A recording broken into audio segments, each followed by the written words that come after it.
C'est l'histoire d'un jeune homme qui va voir son maître. Il lui dit: Rave, j'aimerais vraiment faire de ma vie quelque chose de grandiose, de grand. Donnez-moi un conseil de vie. Le Rave le regarde avec un large sourire et lui dit: toi et moi, nous allons changer le monde. Le jeune homme est heureux comme tout, ses yeux pétillent de bonheur, de joie. Voilà que le maître me prend avec lui et m'associe à ce grand projet. Qu'est-ce que je dois faire? Le Rave le regarde et lui dit: tu sais ce qu'on va faire?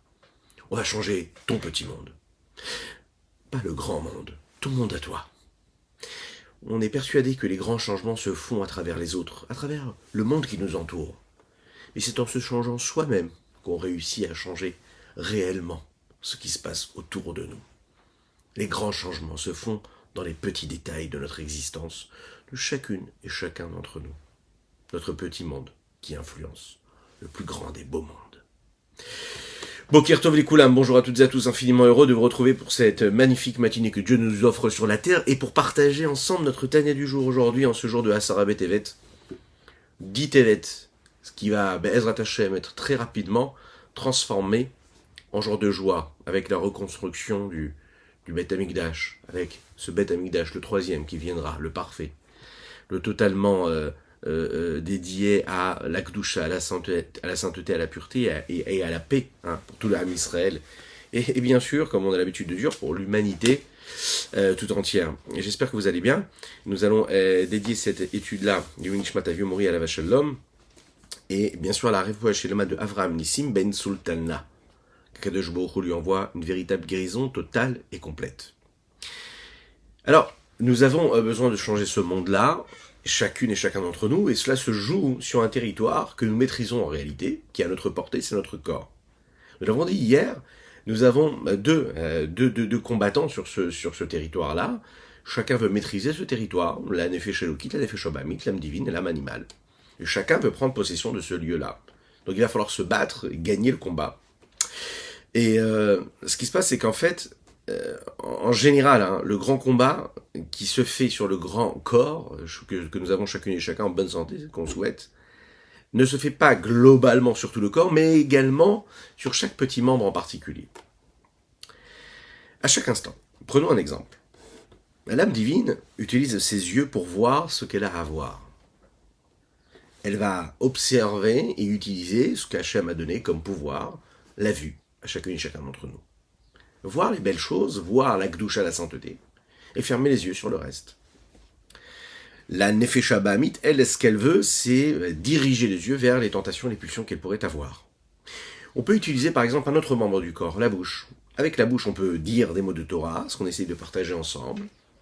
On peut dire des mots qui ne sont pas du tout des mots de Kedusha, de sainteté. On peut dire par exemple, parler de paroles futiles, comme nous l'avons dit également les derniers jours en parlant de Lashon Hara, voilà, dire des mauvaises paroles, engendrer du négatif en disant des mauvaises paroles. Nous avons aussi, Baruch Hashem, les oreilles. Avec les oreilles, on peut écouter quelque chose de kadosh, on peut écouter l'inverse, des choses qui n'ont pas du tout d'utilité, saines, saintes et pures. Nous avons, Baruch Hashem, les mains qui peuvent être utilisées du côté de la Kedusha, par exemple, en mettant les téphilines, faisant la tefila comme il faut pour Dieu. On n'a peut-être pas toujours envie de faire la tefila comme il faut, peut-être pas toujours envie d'utiliser nos bras pour mettre les téphilines, mais lorsque l'on met les téphilines, nos mains, peu importe si on a eu toutes les concentrations et les volontés qu'il fallait avoir, au moment où nous avons fait cette mitzvah-là, nos mains sont devenues des outils, des moyens d'expression et de communication et de connexion avec l'infini, du Saint béni soit-il. Au même moment, ces mains-là peuvent être aussi utilisées pour autre chose, pour des choses banales, futiles, ou même parfois interdites. Les pieds peuvent être utilisés pour courir vers le bien ou courir vers l'inverse, des choses qui n'ont pas d'utilité. Il est dit comme ça, et c'est ce qui est les mots qu'il va employer ici, le Rabbi Shlomo Zalman, en empruntant, entre guillemets, ce qui a été dit dans une autre petite guerre qui correspond justement aux représentants du bien et du mal, Yaakov et Esav, lorsqu'ils étaient tout petits dans le ventre de leur maman, il s'agissait de cette guerre-là. Et le texte nous dit là-bas où le Hom mil Hom yehematz, il y avait un véritable combat, constant, perpétuel, et en permanence, chacun essayait de gagner ce territoire. Quand un est en haut, l'autre est en bas. Il faut gagner cette guerre. Comme dans toutes les guerres, il n'y a pas de place pour les concessions. D'accord ? Il faut être convaincu de notre vérité. Il faut se battre pour elle. et il ne faut jamais rien lâcher. Dès qu'on laisse un peu de territoire à l'autre côté, eh bien l'ennemi prend la place et il nous fait reculer de beaucoup, beaucoup, beaucoup. Il y a des guerres comme ça où les deux côtés arrivent à la fin à s'en sortir dans la paix. C'est ce qu'on souhaite, d'accord? La paix, qui est entre toujours les ennemis, toujours de la paix. Mais pour qu'il puisse y avoir de la paix, il faut qu'il y ait un point commun. Et quel est le point commun qu'on va trouver? C'est par exemple une volonté d'une vie meilleure, une vie plus sereine, une vie de paix. Lorsque chacun est capable de reconnaître les mérites d'autrui, alors à ce moment-là, on peut trouver un terrain d'entente et un point commun, et à ce moment-là, signer un traité de paix. Dans notre guerre à nous, il faut le savoir, on ne pourra jamais trouver la paix. Ah oui. C'est-à-dire que la meilleure façon de trouver la paix, c'est réussir à réduire au néant l'âme animale. Si on la laisse s'exprimer, on ne pourra jamais gagner. Il n'y a pas de traité de paix à signer avec l'âme animale. Il n'y a que la possibilité que nous avons de l'enrôler, de la transformer du côté du bien. Puisque la Gdusha ne peut exister s'il y a la Touma avec elle. Donc l'impureté doit vraiment se mettre de côté. En fait, bien que nos deux âmes a priori jouent pour le même territoire et se battent sur le même territoire, leur motivation est contraire l'une de l'autre. À savoir que quand deux ennemis sont là à se battre et à combattre parce que chacun veut avoir une vie meilleure, alors à ce moment-là, on peut trouver à un moment où on se dit, voilà, pour avoir une vie belle et sereine et meilleure, chacun va mettre un peu d'eau dans son vin. Maintenant, quand chacun, ce qu'il a lui, en réalité, c'est la volonté que l'autre n'existe pas, il ne peut pas y avoir de paix. Dans notre cas à nous, l'âme divine, ce qu'elle veut, c'est s'annuler complètement face à la volonté de Dieu. Et de l'autre côté, nous avons l'âme animale qui, elle, la seule chose qu'elle veut, c'est du tout, ne pas laisser du tout de place à Dieu. Elle veut exister, elle. Donc il n'y a pas de place pour Dieu. Elle veut sa volonté propre, animale, et elle ne veut pas laisser la place au divin. Donc, sur cette petite ville-là, il faut qu'il y ait un seul gagnant, et non pas de traité de paix. Achinektiv, il est dit comme ça dans le texte. Ou le homme yematz. Il y a un combat constant, permanent. Le corps est appelé une petite ville. De la même manière que deux rois combattent sur une même ville. Chacun veut la gouverner, la conquérir et régner sur elle. C'est-à-dire de conduire ses habitants selon sa volonté à lui. Et qu'ils acceptent sa façon de voir, sa façon de penser, et tout ce qu'il va décréter sur eux. Car c'est la même chose avec les deux âmes. Celle qui est divine et celle qui est vitale, animale, qui vient de l'écorce, combattent l'une contre l'autre sur le corps et ses membres. L'âme divine, elle est là parce qu'elle a un souhait, une volonté, c'est-à-dire qu'elle soit la seule à maîtriser et à gouverner le corps. Elle veut que tous les membres du corps soient vraiment à sa merci, ils la suivent, ils soient complètement soumis à sa volonté. Et qu'ils deviennent aussi, en fait, tous ces membres-là, un réceptacle et un vêtement, c'est-à-dire un moyen d'expression et des forces qui soient sous sa maîtrise et sous son emprise, et que ce soit intellectuel ou émotionnel d'ailleurs. Vegimel et Vushia. Et les trois vêtements, vous vous en souvenez, c'est les trois outils, les trois moyens d'expression qui sont à la disposition de chacune et chacun d'entre nous, savoir la pensée, la parole et l'action. Aniskarim Leel, dont il a été question, qui ont été rappelés dans le chapitre 3 et 4. Shitleb Shukulam Bevare Agouf, qui se sont habillés et qui prennent possession des différents membres du corps. Veyu Agouf Pulom Alemaem Levadam Yavorza Betocham Chas Veshalom. Qu'il n'y ait jamais personne qui vienne prendre part à ce qu'ils sont en train de ressentir eux, mais qui est juste en réalité le projet qui est initié par la force, qu'elle soit saine, simple, ou bien qu'elle soit de l'inverse de la sainteté. Mais bien pour comprendre cela, comment est-ce qu'on va réussir à gagner et maîtriser cette guerre-là, c'est ce que va nous dire ici, dans la fin de ce chapitre-là, le Rabbi Shlomo Zalman. Mais pour cela, ce sera intéressant de comprendre et d'introduire par une question. À quoi ressemble un juif croyant? Un juif croyant, c'est celui justement qui réussit à maîtriser son corps et ses émotions. C'est celui qui gagne cette guerre-là. En tout cas, qui emploie les meilleures armes pour y arriver. À quoi ressemble ce juif-là qui est croyant? Il faut savoir que la majorité des êtres humains dans le monde, on peut dire qu'ils sont... On peut les définir à travers 3 catégories.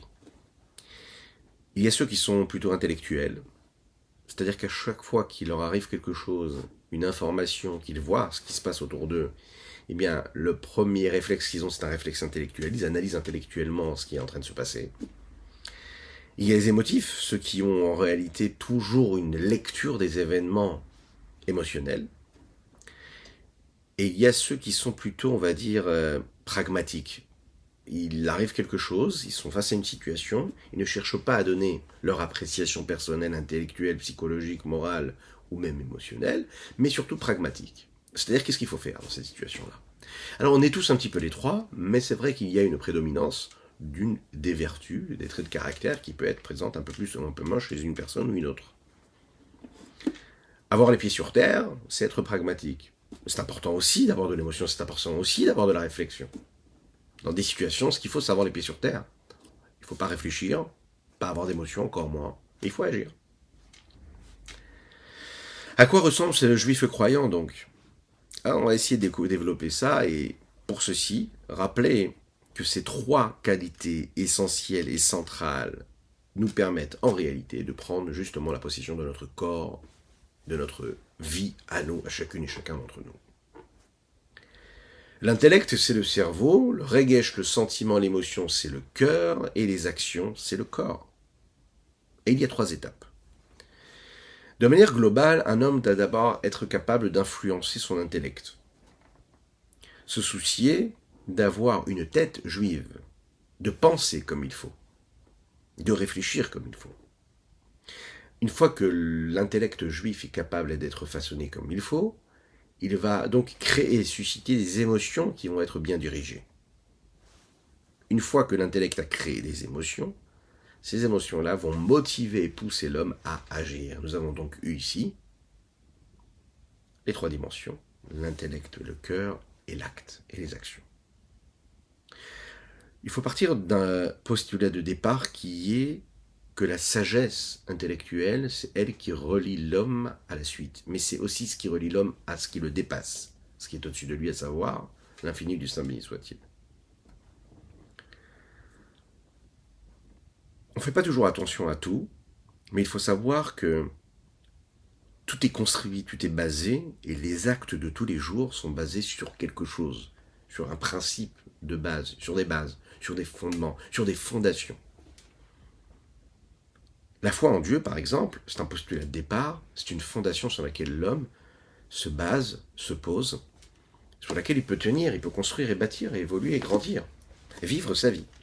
Un homme qui, par exemple, fait bien attention de garder ce que nous appelons garder, c'est-à-dire d'accomplir la Torah et les mitzvot, comme il faut. Mais il lui manque, par exemple, cet homme-là, des bases, des principes de foi en Dieu. Donc il étudie la Torah. Il fait la tefila, il fait des mitzvot. Mais la émouna en Dieu, elle a quelques problèmes, que Dieu nous en préserve. Par exemple, il a du mal à croire que la Torah vient du ciel, vient de Dieu. Bon, il se pose des questions. Il a du mal à croire qu'il y a ce que nous appelons la Hashgacha Pratit, la providence divine, c'est-à-dire que Dieu gère et régit le monde, et chaque instant et tout ce qui se passe dans le monde, à chaque instant, que ce soit Dieu et personne d'autre. Il a du mal à accepter.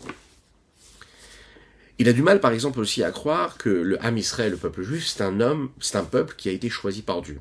Non pas seulement pour son âme, mais par son corps aussi. Cher Bachar Banu Mikolam. Alors, peut-être qu'intellectuellement, il peut étudier la Torah, il peut même pratiquer la Torah et les mitzvot, mais il lui manque la base. Il manque la motivation première.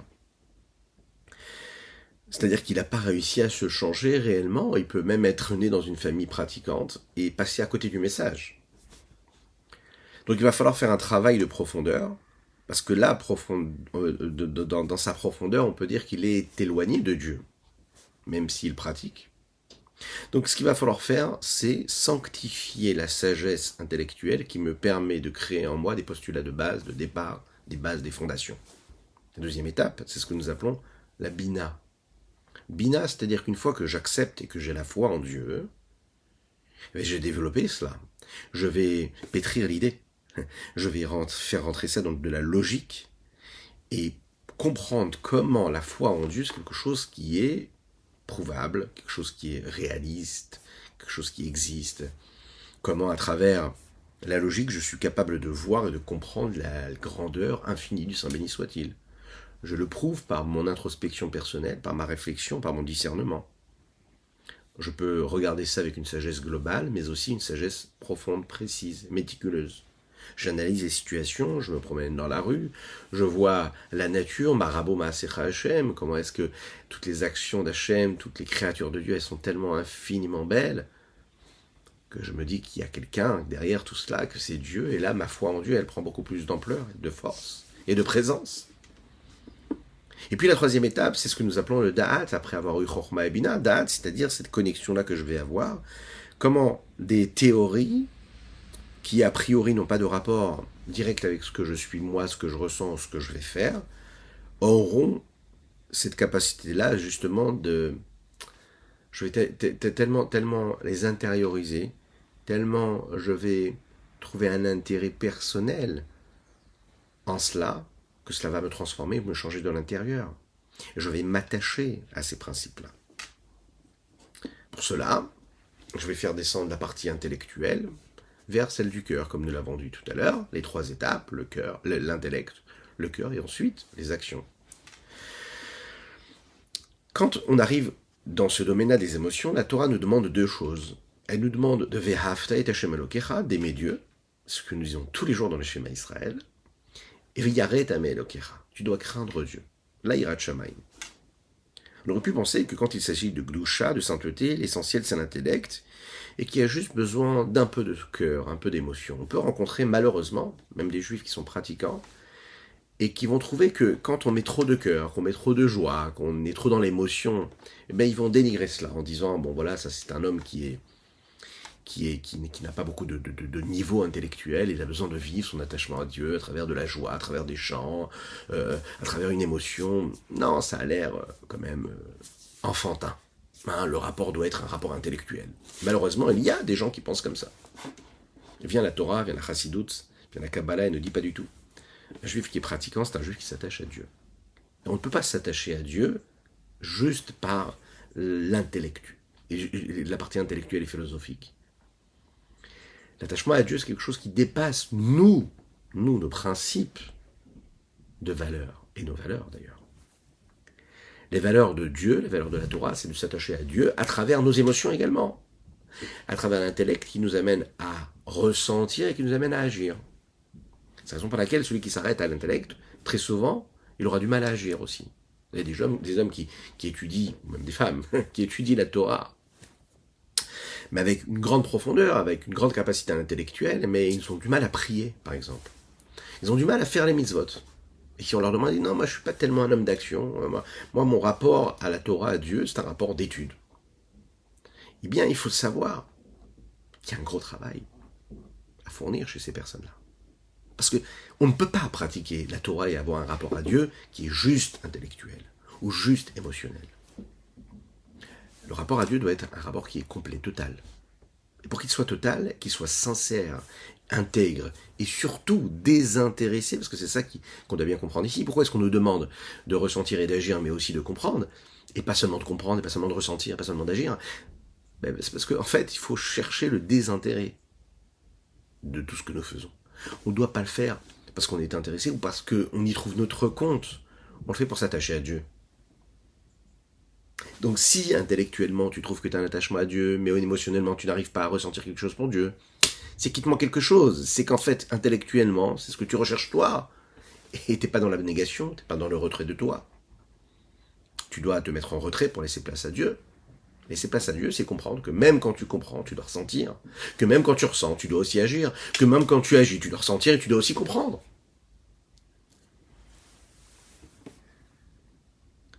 Si je m'arrête au sentiment, à l'émotion, eh bien parfois j'ai envie, parfois j'ai pas envie. Là, j'ai envie de faire une mitzvah, là, j'ai pas envie de faire une mitzvah. Là, j'ai envie d'étudier, là, j'ai pas envie d'étudier. Là, j'ai envie de prier, là, j'ai pas envie de prier. Qu'est-ce qui se passe?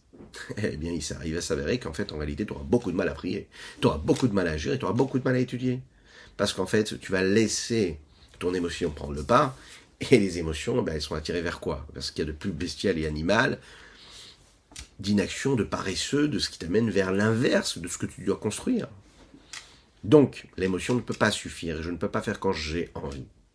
D'ailleurs, c'est ce qui nous amène vers le non-progrès d'un homme, d'un être. Ouais. En général, les enfants ne disent pas « j'ai pas envie ». Celui qui dit « j'ai pas envie », c'est celui qui commence à grandir. Les adolescents disent « j'ai pas envie ». Fais ça, j'ai pas envie de faire. Les enfants ne disent pas « j'ai pas envie ». Les enfants, ils ont tout de suite envie, les enfants, en général. Si on leur présente les choses comme il faut, ils vont faire ce qu'on leur demande de faire. Quand ils grandissent, ils disent « j'ai pas envie ». Et un adulte, quelqu'un qui évolue, qui se construit dans la vie, doit garder son âme d'enfant, et d'ailleurs c'est pas contradictoire, mais souvent on doit tout de suite faire évoluer cette âme d'adolescent qu'il a en lui, parce que l'âme de l'adolescent, c'est une âme qui est plus dans « j'ai envie, j'ai pas envie ». Elle est en train de se construire. Elle découvre ce que veut dire la personnalité qui s'exprime à travers « j'ai envie, je suis », à travers ce que je ressens ou pas. Devenir un adulte, c'est comprendre qu'on ne doit pas s'arrêter à ce qu'on ressent ou pas, ce qui nous plaît ou pas, mais à ce que nous devons faire ou devons être.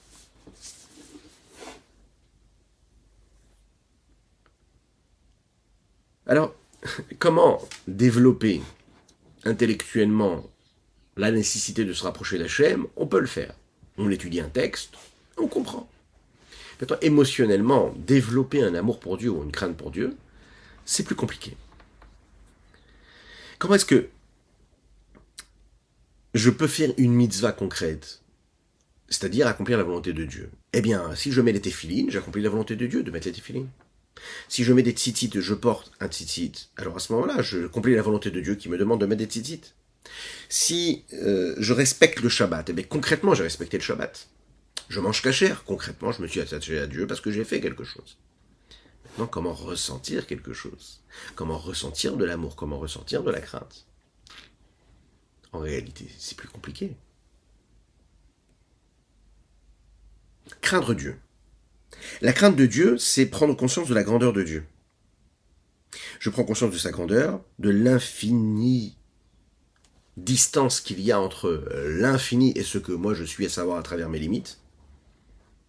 Je prends conscience de cela, eh bien, ça me fait prendre conscience à travers cet éloignement.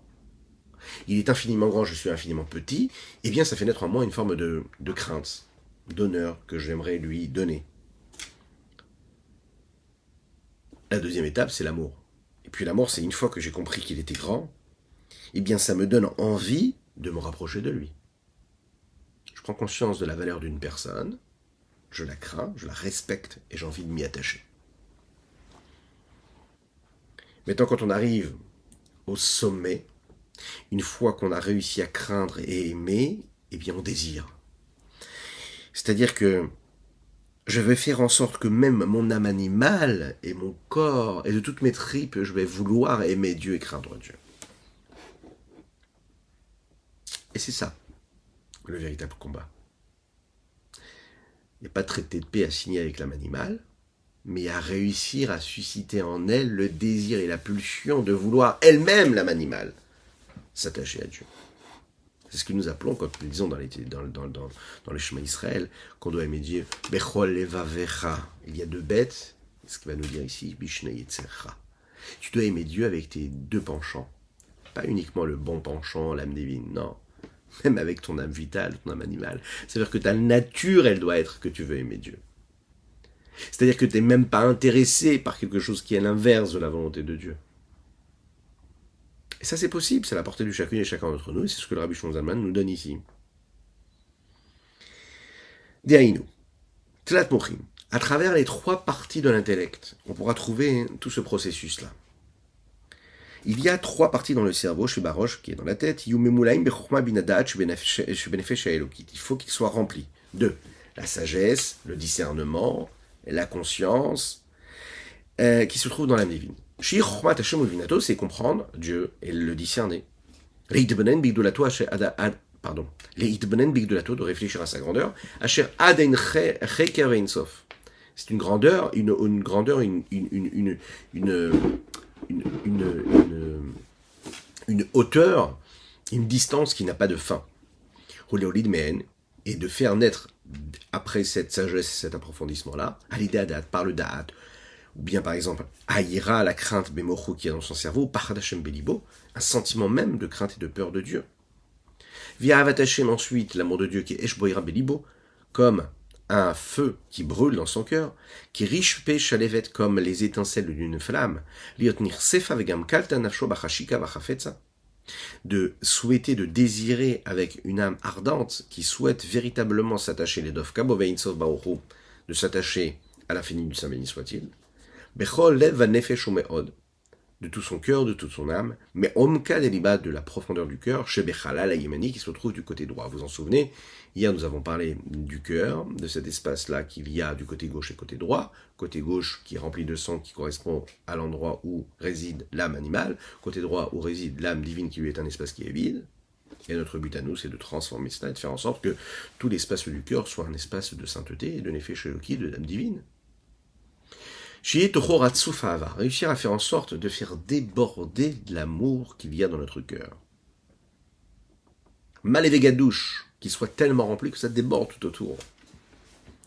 Achetit pachet gamne chalal asmani, jusqu'à ce que ça déborde même du côté gauche. Afin de le soumettre et de le transformer. Et de faire en sorte que l'autre côté sitrachara devienne un côté de sainteté. Yesoda maïmarem sheba, afin de faire disparaître la base d'eau qu'il y a, d'eau mauvaise qui se trouve en elle. Chez I Atavash Mikipat Noga, c'est le désir, la volonté que nous avons et qui provient et qui est cette pulsion-là qui est née de nous, chez Mikipat Noga qui vient de cette écorce de Noga. Comment? Les Shanota ou la Ofra Mita Noga ou la Mazel et Havat Hashem, la transformer, la changer et la faire passer d'un désir qui est un désir qui est motivé par les plaisirs de ce monde-là, physique, matériel, vers un désir et un souhait qui est celui d'aimer Dieu, comme c'est marqué, c'est-à-dire que tu vas aimer Dieu de tes deux cœurs, en fait, c'est-à-dire Mishne et Tzera, de tes deux penchants. J'ai la possibilité de le faire. Comment? Veille-nous.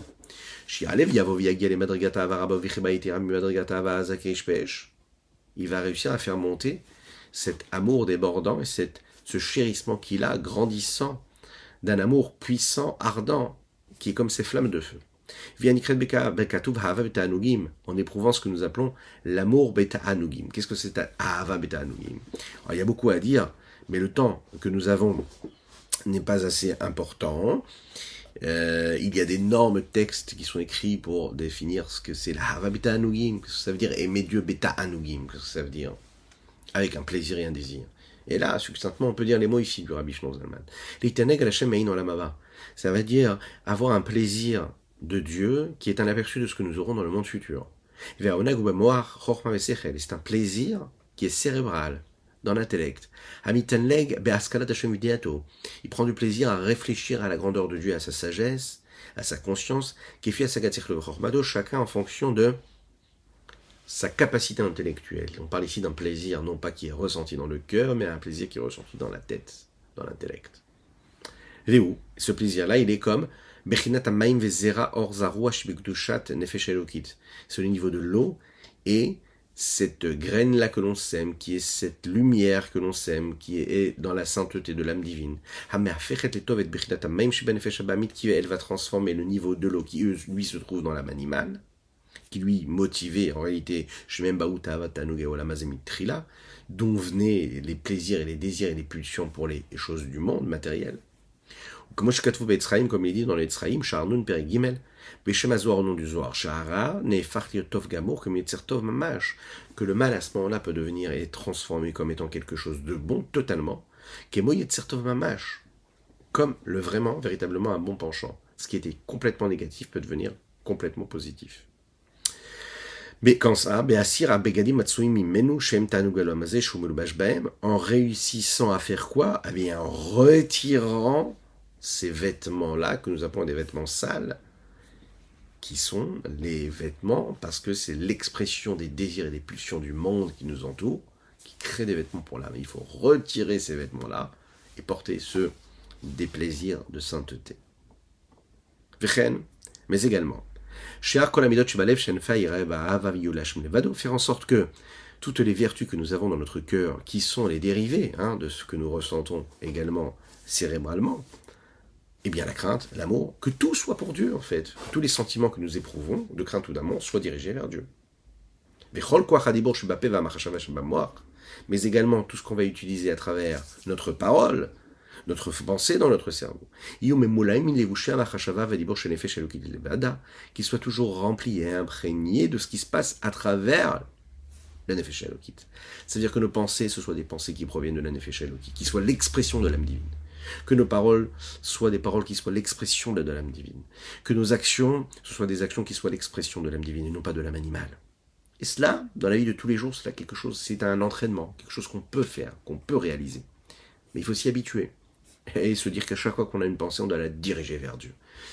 Et on prend de la hauteur, on prend de la distance, et on s'élève complètement de ce monde-là qui nous entoure. En tout cas, on le transforme. Et c'est notre but ici-bas sur Terre, il faut se le rappeler, on est là pour ça. Donc c'est normal qu'on soit dans le combat. Comme il va dire le Tania un petit peu plus tard, il va dire, mais il ne faut pas être triste de tout cela, parce que c'est bon signe, c'est normal que ce soit difficile. Et c'est normal qu'on ait besoin à chaque fois de transformer, de changer, de chasser nos pensées, de les sanctifier, de changer nos paroles, de faire attention que les paroles qui sont dans notre bouche soient toujours des paroles qui soient imprégnées de d'âme divine et pas d'âme animale. C'est normal que nos actions aient besoin d'être dirigées vers l'inverse de la sainteté, et que nous, à chaque fois, devons nous éduquer à les ramener vers des actions qui soient imprégnées de l'âme divine. C'est normal. Faire en sorte que la pensée de Dieu, son enseignement, ce soit tellement habituel chez lui que tout ce qu'il dit soit toujours dirigé vers une parole toute la journée constante. L'opasik pour ça, ne pas jamais s'arrêter de parler, de dire et des mots de Torah. Et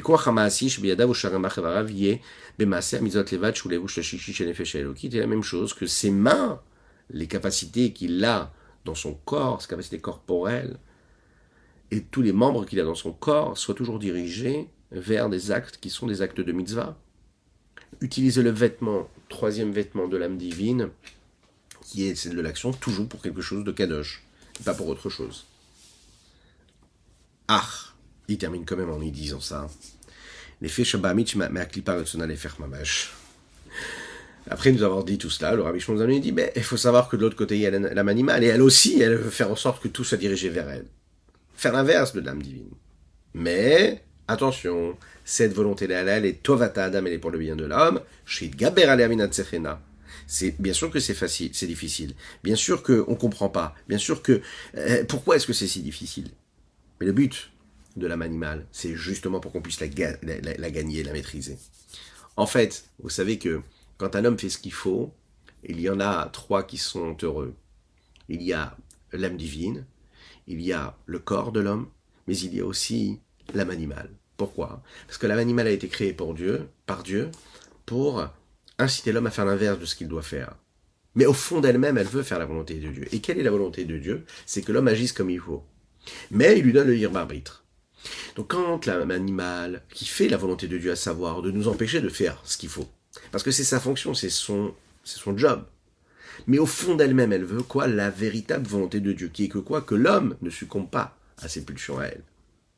Donc elle est heureuse quand l'homme ne succombe pas à ses pulsions.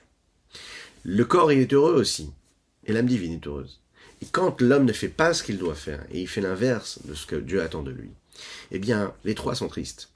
L'âme divine est triste parce qu'elle n'a pas fait ce qu'elle devait faire.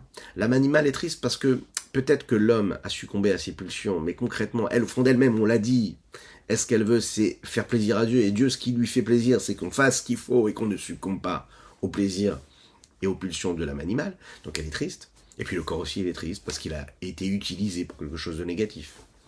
C'est la raison pour laquelle, souvent, un homme, quand il fait une erreur, il fait une avéra, eh bien, il est triste. Même celui qui prétend ne pas être connecté à Dieu, il a un sentiment comme ça négatif qui s'empare de lui. Mais pourquoi? Parce qu'il n'a pas fait ce qu'il fallait, en fait. Parce que naturellement, il veut faire ce qu'il faut, l'homme. Il a succombé. Mais naturellement, il veut faire ce que Dieu lui demande.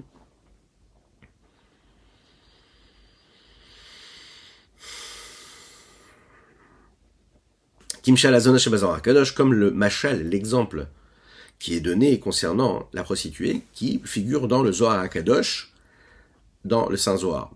Le machal ici n'est pas donné dans les détails, mais c'est le principe du roi qui envoie cette femme-là qui va être là pour tenter son fils. Et pourquoi est-ce qu'il l'envoie? Il l'envoie pas pour que son fils faute. Il l'envoie pour être sûr que son fils ne faute pas.